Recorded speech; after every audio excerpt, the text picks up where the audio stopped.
đủ 18 tuổi trở lên đều có quyền bầu cử và đủ 20 bầu cử được thực hiện như sau. Mỗi công dân chỉ được ghi tên vào một danh sách cử tri ở nơi gì bao gồm miền, địa phương, các tầng lớp xã hội, các dân tộc thiểu số và phụ nữ cơ quan phát triển và nước chuyển giao thực hiện mô hình chính quyền địa phương cấp. Liên danh chủ của nhân dân, nhất là quyền dân chủ trực tiếp, đã được từng bước cụ thể hóa trong pháp luật. Về việc xây dựng khu vực bỏ phiếu bầu cử đại biểu Quốc hội khóa 16 và đại biểu Hội đồng nhân dân.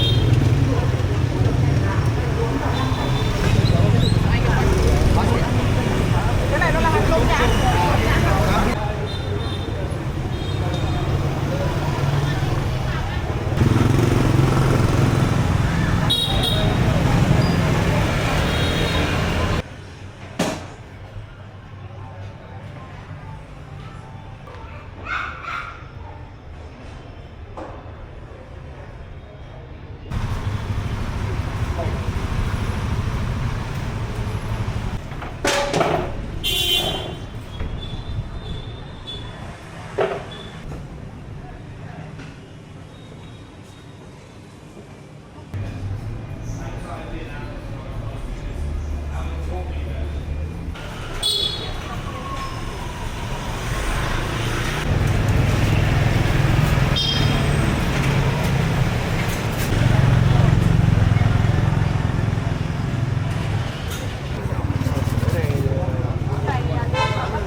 Không thể không này và tài sản công là những cái vô cùng quý giá gắn liền với cuộc sống và sự phát triển của chúng ta.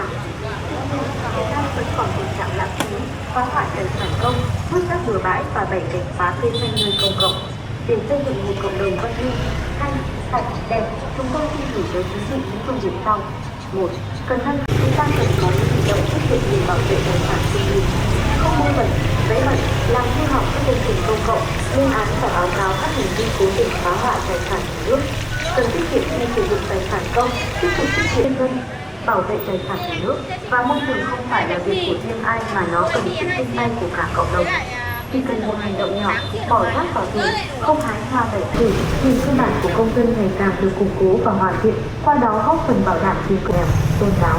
Ngày 6 tháng 1 năm 1946, bằng ý chí sắt đá của người dân tộc quyết tâm bảo vệ nền độc lập, tự do của nhà nước, toàn thể nhân dân Việt Nam từ miền xuôi đến miền ngược, từ miền Bắc đến miền Nam, từ nông thôn đến thành thị, không phân biệt gái trai, già trẻ đã dành trọn ngày lịch sử đi bỏ phiếu bầu cử Quốc hội. Nội văn hóa, nghề nghiệp, đủ 18 tuổi trở lên đều có quyền bầu cử và đủ 21 tuổi trở lên đều có quyền ứng cử tại đảng, đòi hỏi sự bảo đảm của nhân dân thực hiện quyền bầu cử và ứng cử của mình. Nguyên tắc đi bầu cử được thực hiện như sau: mỗi công dân chỉ được ghi tên vào một danh sách cử tri ở nơi mình cư trú,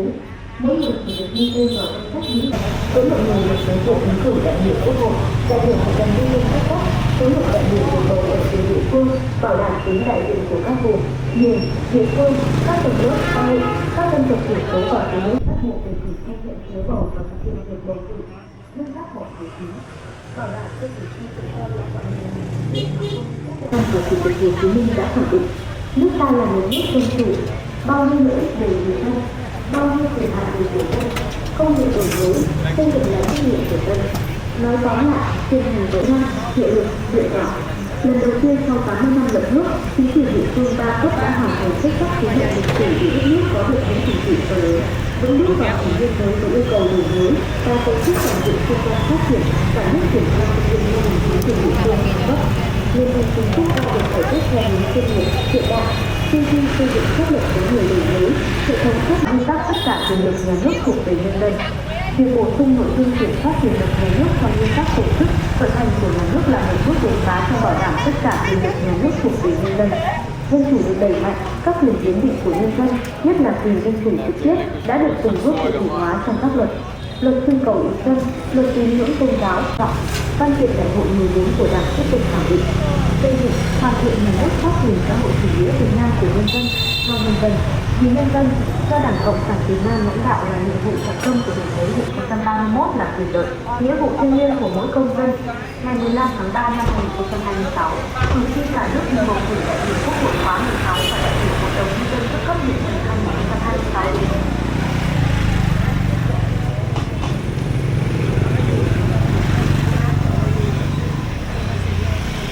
Vai trò lãnh đạo đúng đắn, sáng suốt của Đảng đối với sự nghiệp cách mạng Việt Nam trong giai đoạn phát triển mới, căn cứ quyết định số 11 ngày 22 tháng 12 năm 2025 quy định ngày 28 tháng 1 năm 2026 của Ủy ban nhân dân phường Hoàn Kiếm về việc xây dựng khu vực bỏ phiếu bầu cử đại biểu Quốc hội khóa 16 và đại biểu Hội đồng nhân dân các cấp nhiệm kỳ được lập danh sách theo quy định pháp luật. Ủy ban nhân dân phường Hoàn Kiếm xin thông báo tới nhân dân trên địa bàn phường về sự việc niêm yết danh sách cử tri bầu cử đại biểu Quốc hội khóa 16 và đại biểu Hội đồng nhân dân các cấp nhiệm kỳ 2.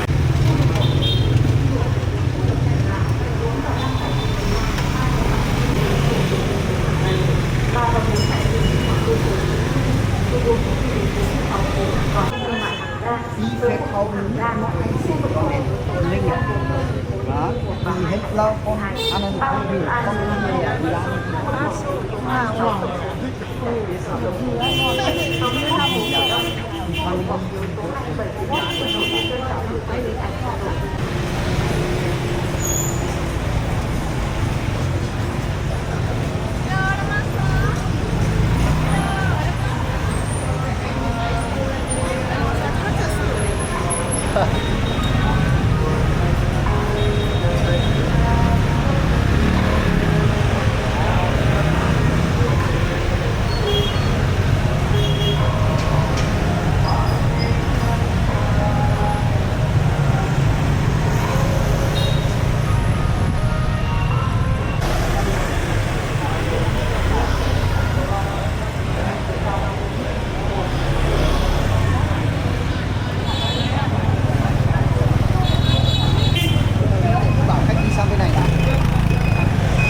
năm ngoái em nghe được các con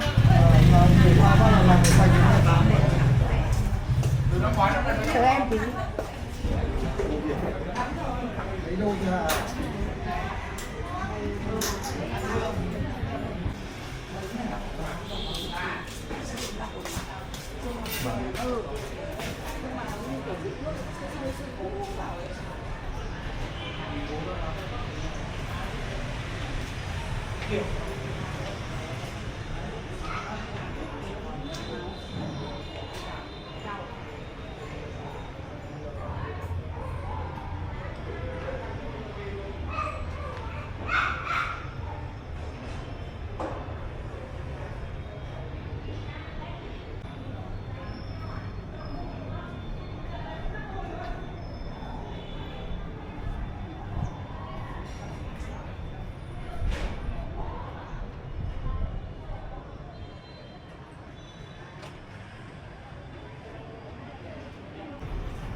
Xong rồi chơi điện tử.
quay ốc quay mong móc